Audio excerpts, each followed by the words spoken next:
back. This is Kim Speaks, and this is our video number 3 of the self-awareness series. Now, the first video we looked at what actually is self-awareness and broke it down. The second video we looked at the science and brain work behind self-awareness, and now today we're going to be looking at the levels of self-awareness, the classifications, and how you can track your journey. And I hope the information we've offered before has been helpful. Now let's dive into today. Now, what are the levels of self-awareness?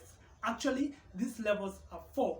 We have unconsciousness, then we have consciousness, then self-awareness, and then meta self-awareness. Now, unconsciousness is when you are not able to respond to any external stimuli, when you're maybe in a coma, when someone pinches you, you don't feel it because you're not able to, you're unconscious.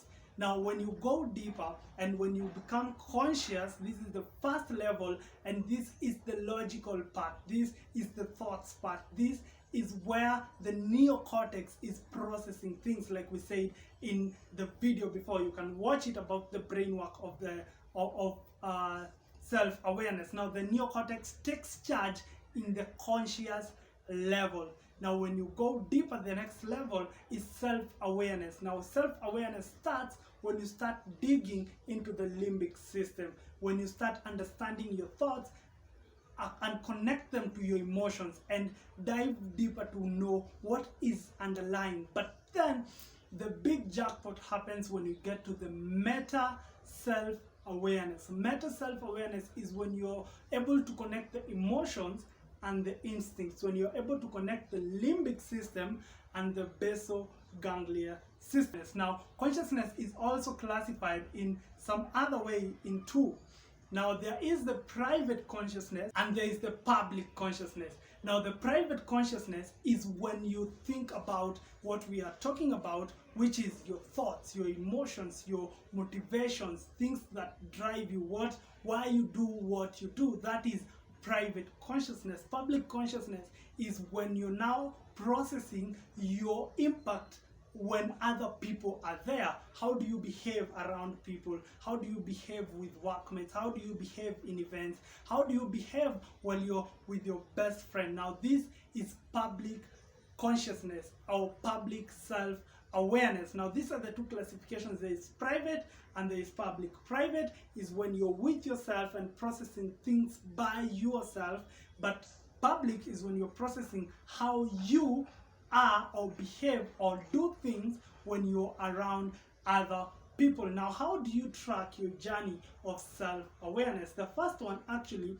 is by asking the people who are close to you, who monitor you, who you share with daily, your development. How have you changed? Has your tone changed? Has your handling of emotions changed? Have your answers changed when you're interacting with certain people or doing certain things? When you get this feedback, it helps you track your growth and your development. And also, you can also track your journey and set particular goals and particular things that you want to change along the journey. When you realize that you react differently to certain things and you don't like your reaction, you can actually track that and ask yourself, when I was in that particular situation, how did I react? When I was in that particular situation, how did I feel? How did I control that? And actually track your personal growth. In the next video that we're going to do, we are going to actually look at some myths and some facts about self-awareness. Break the myths and establish the facts. Now, before you sign out, make sure you hit the subscribe button. You follow me on all my social media platforms, where conversation keeps going on a daily basis, on a moment-to-moment basis, so that we can keep this conversation rolling and we can grow together and become the better selves that we ought to be. See you next time.